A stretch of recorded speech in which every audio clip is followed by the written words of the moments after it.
বন্ধুগণ, আজকে আমি আপনাদের সঙ্গে শেয়ার করব 10 মিনিটে নলের গুড়ের পায়েস, একদম চিড়ে দিয়ে।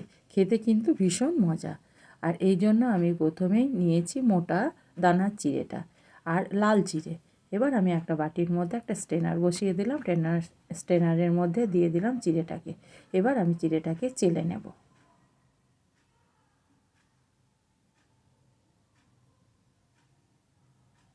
এইভাবে আমি চিড়েটাকে চেলে নিলাম। দেখুন বন্ধুরা, চিড়ে থেকে অনেকটাই নোংরা বেরিয়েছে, এটাকে ফেলে দেব। তারপর ওই বাটির মধ্যে নিয়ে নেব চিড়েটাকে। এবার আমি জল দিয়ে চিড়েটাকে ধুয়ে নেব। আমি এবার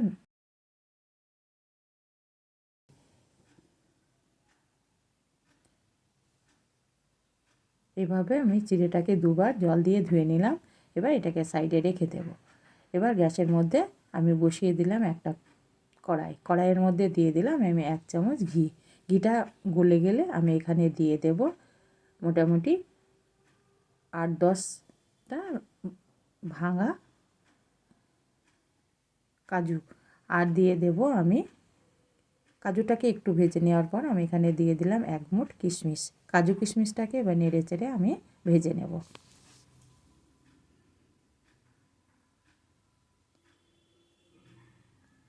ভাজা হয়ে গেছে, এবার আমি এগুলোকে উঠিয়ে নেব।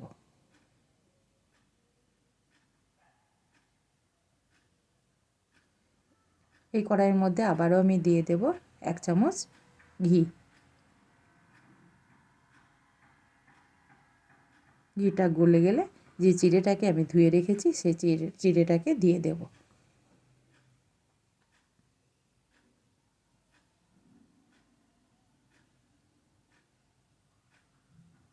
এবার আমি চিড়েটাকে ভেজে নেব। মিনিট 3-4 আমি এই চিড়েটাকে ঘুরিয়ে ফিরিয়ে ভেজে নেব।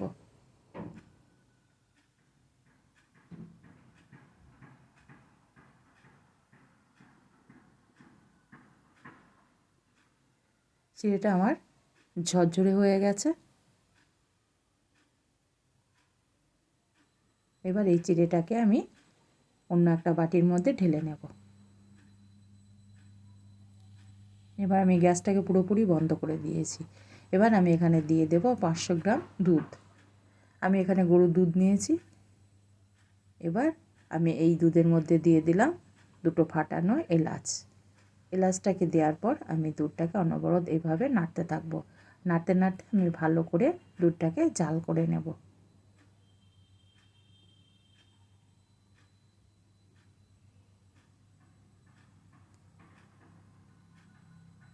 আর গ্যাসটাকে মিডিয়ামে রাখতে হবে যাতে দুধটা পড়ে না যায়, আর অনবরত নাড়তে হবে, তাহলে দুধটা কিন্তু পড়ে যাবে না। এইভাবে অনবরত নাড়লে দুধটা পড়ে যাবে না।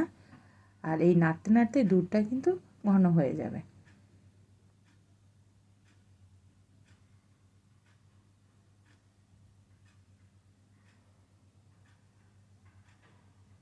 দুধটা অনেকটাই ঘন হয়ে গেছে। এখানে যদি আপনাদের ইচ্ছা হয় আর একটু টেস্টটা বাড়ানো ইচ্ছা হলে এখানে কিন্তু পাউডার দুধও 2 চামচ দিতে পারেন। আমি এখানে পাউডার দুধ দিইনি, আমি শুধু গরুর দুধটাই দিয়েছি। এবার অনবরত এইভাবে নাড়তে নাড়তে দুধটা কিন্তু অটোমেটিক গাঢ় হয়ে যাবে। এবার আমি গ্যাসটাকে একদম কমিয়ে দিলাম, দিয়ে দিলাম আমি এখানে নলের গুড়। আর এই শীতের সময় নলের গুড় সবার ঘরে ঘরে। নলের গুড়টাকে দিয়ে দেওয়ার পর আমি গ্যাসটাকে আবারও বাড়িয়ে দিলাম। এবার এটাকে আবারও আমি নেড়ে চেড়ে কিছুক্ষণ জাল করে নেব। একটু পাতলা হয়ে যাবে, কিন্তু অনবরত এভাবে নাড়তে নাড়তে আবারও দুধটা ঘন হয়ে যাবে। আমার দুধটা অনেকটাই ঘন হয়ে গেছে। এবার দিয়ে দেব যে চিড়েটাকে ভেজে রেখেছি সেই চিড়েটাকে আমি দিয়ে দেব। এইভাবে আমি সমস্ত চিড়েটাকে দিয়ে দেব আর নাড়তে থাকব।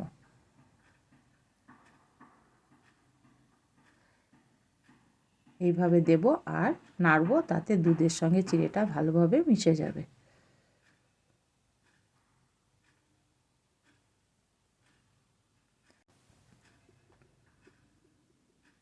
এইভাবে নাড়তে নাড়তে দুধটা অটোমেটিক গাঢ় হয়ে যাবে আর চিড়েটা আমার সেদ্ধ হয়ে যাবে।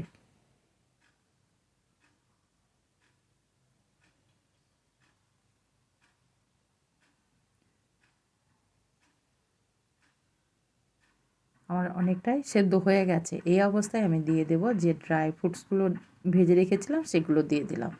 আর চিড়েগুলো যখন সেদ্ধ হয়ে যাবে তখন কিন্তু এটা গাঢ় হয়ে যাবে, দুধটা অনেকটাই ঘন হয়ে যাবে। ড্রাই ফ্রুটসগুলো দিয়ে দেওয়ার পর আবারও আমি নেড়ে চেড়ে কিছুক্ষণ রান্না করব।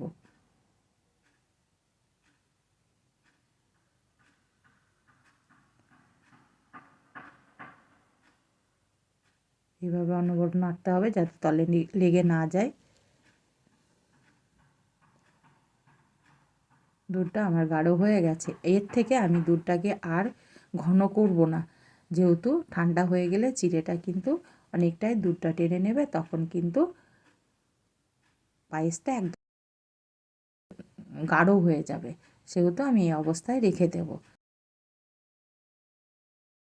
দেখুন ঘনত্বটা আপনাদের আমি দেখিয়ে দিচ্ছি। এইভাবে আমি একটা প্লেটের মধ্যে উঠিয়ে নিলাম। এবার আমি এটাকে গরম গরম পরিবেশন করব। যদি আমার ভিডিওটা ভালো লেগে থাকে তবে অবশ্যই একটা লাইক করবেন।